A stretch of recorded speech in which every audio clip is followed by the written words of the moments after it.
এক ভয়াবহ গাড়ি দুর্ঘটনায় সাদিয়া তার স্বামীকে হারায়। সেই একই দুর্ঘটনায় তার দেবর নিবিড় চোখের দৃষ্টি হারায়। পরিবারের সবাই নিবিড়কে অভিশাপ মনে করে দূরে ঠেলে দেয়। আর সাদিয়া, সে তো এই বিশাল বাড়িতে সাদা শাড়িতে স্বামীহারা এক জীবন্ত লাশ।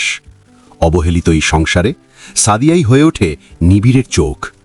নিবিড় চোখে দেখতে পায় না ঠিকই, কিন্তু সাদিয়ার ভেজা চুলের ঘ্রাণ, তার শাড়ির খসখস শব্দে সে ঠিকই সাদিয়াকে চিনে ফেলে। এক বর্ষার রাত, প্রচণ্ড বৃষ্টিতে কারেন্ট চলে গেছে। সাদিয়া মাত্রই গোসল করে বেরিয়েছে। সে মোমবাতি হাতে নিবিড়ের ঘরে যায় তাকে দেখতে। গিয়ে দেখে নিবিড় বিছানায় বসে ডুকরে কাঁদছে। সাদিয়া দ্রুত মোমবাতিটা টেবিলে রেখে নিবিড়ের পাশে বসে।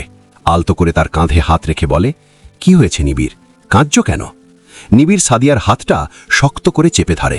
কান্নারুদ্ধ গলায় বলে, ভাবি, এই অন্ধকারের চেয়েও আমার বেশি কষ্ট হয় এটা ভেবে যে আমি আপনার মুখটা আস্তে আস্তে ভুলে যাচ্ছি।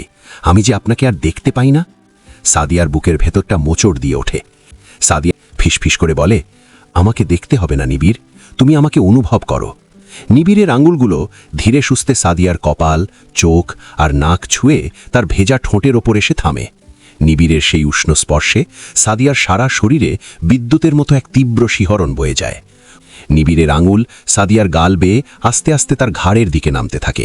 নিবিড়ের সেই স্পর্শে সাদিয়ার দীর্ঘদিনের তৃষ্ণা যেন আগুন হয়ে জ্বলে ওঠে। সাদিয়া আর নিজেকে সামলাতে পারে না। তার চোখ থেকে এক ফোঁটা জল গড়িয়ে পড়ে নিবিড়ের হাতের ওপর। নিবিড় ফিসফিস করে বলে, ভাবি, আপনার শরীর কাঁপছে কেন? সাদিয়া কোনো উত্তর দেয় না। সে শুধু নিবিড়কে নিজের বুকের মাঝে শক্ত করে জড়িয়ে ধরে। বাইরের তুমুল বৃষ্টি আর মোমবাতির আবছা আলোয় সমাজের সব নিয়ম আর সম্পর্কের দেয়াল ভেঙে যায়। দৃষ্টিহীন এক পুরুষের স্পর্শে একলা বিধবা খুঁজে পায় তার হারানো নারীত্ব। বিধবা সাদিয়া নিবিড়কে বলে, আমি তোমার ভেতর তোমার ভাইকে দেখতে পাই। আমি সারা জীবন তোমার চোখের আলো হয়ে কাটিয়ে দেব।